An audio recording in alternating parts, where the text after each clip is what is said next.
Os clubes convivem com entradas altamente concentradas, dependentes de eventos específicos e nem sempre previsíveis, como a venda de jogadores, premiações de performance e a liberação de cotas de transmissão.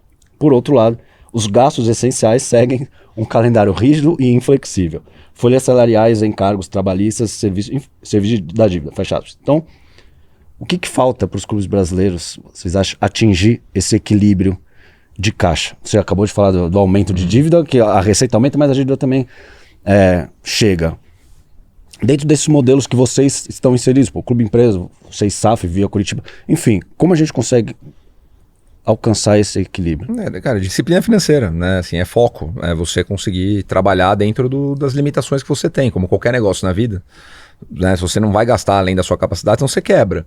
A diferença no futebol brasileiro é que por 100 anos a gente vem num negócio que é, claro, extremamente público, extremamente entremeado com a sociedade, que sempre teve muita colher de chá do governo federal, né? Seja na tributação, seja nos programas de refinanciamento, seja com a própria lei da SAF, né? Você tem uma legislação própria para os clubes pagando menos imposto do que qualquer empresa paga. Então, você tem uma série de facilidades por ser algo importante, né? Como diria o Nelson Rodrigues lá, a coisa mais importante entre as menos importantes. Você tem uma série de prerrogativas que o futebol nunca usou da forma que poderia ou deveria, na minha opinião. Então, no fim, é disciplina financeira, não gastar mais que você possa, você ter bons gestores, né, pessoas qualificadas como, né, o André não era um cara que trabalhava com futebol, acho que ele pode falar melhor, nunca pensou em trabalhar com futebol e cá está há alguns anos fazendo isso super bem. Então a gente precisa, como indústria, ter disciplina, atrair bons profissionais e ter paciência. Eu acho que também na era das redes sociais, internet, a pressão externa, o barulho, né, o tempo todo, é tudo para ontem, né? Se você não ganhar, não serve para nada, troca tudo, tal, essa pressão extrema o tempo todo. Tem uma dificuldade enorme de ter convicção, né? De você tapar o ouvido para a pressão externa e manter o seu plano, né, de negócio, sua execução funcionando. Super desafiador, claro, mas eu acho que passa por isso.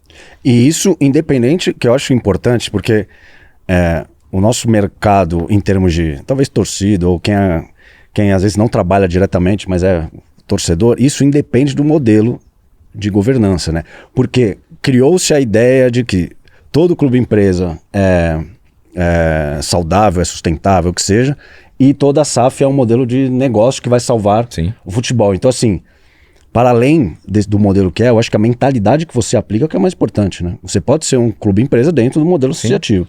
Então, acho que isso é importante também colocar, né, na cabeça do torcedor que não é só porque o clube dele tem uma proposta para virar SAF, por exemplo, que vai ser bem sucedido, e a gente tem um exemplo do Vasco que acabou. E do outro lado do Flamengo, né? Sim, o Palmeiras, sim, exato, são associativos que se mantêm muito bem sucedidos em função dessa gestão profissional, uma mentalidade profissional para tocar o clube da melhor maneira possível, né? Eu acho que, assim, só complementando o que o Pedro já falou, né? Você tem o advento do resultado, ele é cruel para o clube, né? Você precisa entender o quanto aquele resultado foi previsto de uma forma mais conservadora ou mais agressiva no seu plano. E entrando na questão do grupo de trabalho que foi feito pela CBF, na minha ótica, muito bem feito.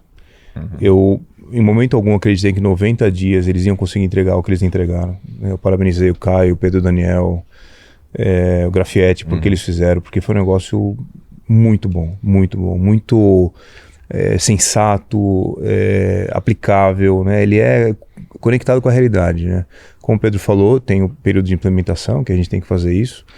Mas no dia eu falei para eles, cara, se eu fosse presidente de um clube associativo, eu talvez usaria muito, né, da comunicação para explicar isso daqui para o meu torcedor.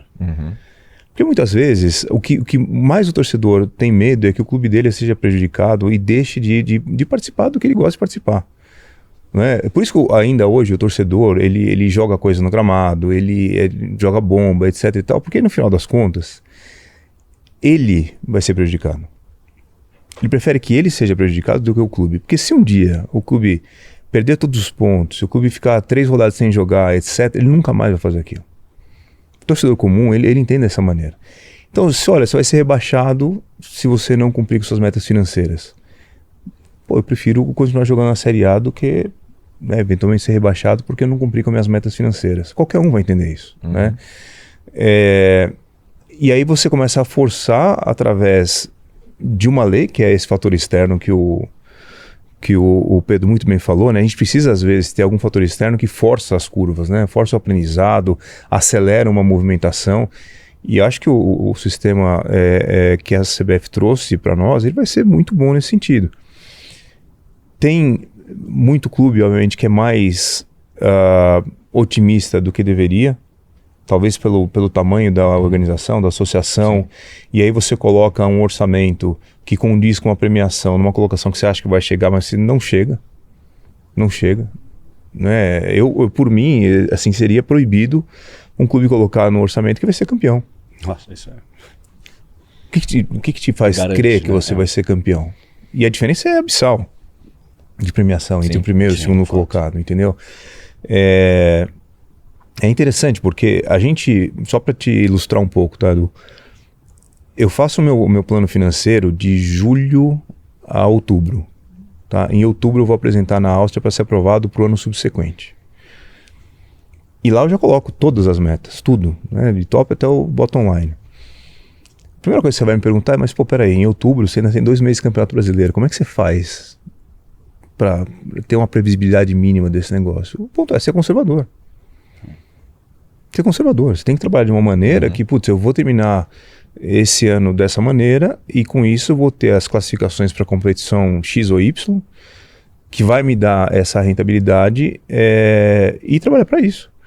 Agora, se eu colocar que eu estou em 10º em outubro, que eu vou chegar em 3º e contar com esse negócio, você vai carregar, né, o que muita gente faz, você vai carregar esse otimismo como um peso, como um fardo que você vai levar na sua administração, né? E o que acontece muitas vezes, você já começa o ano para trás. Para trás. Você não cumpriu. Devendo. Exatamente. Devendo.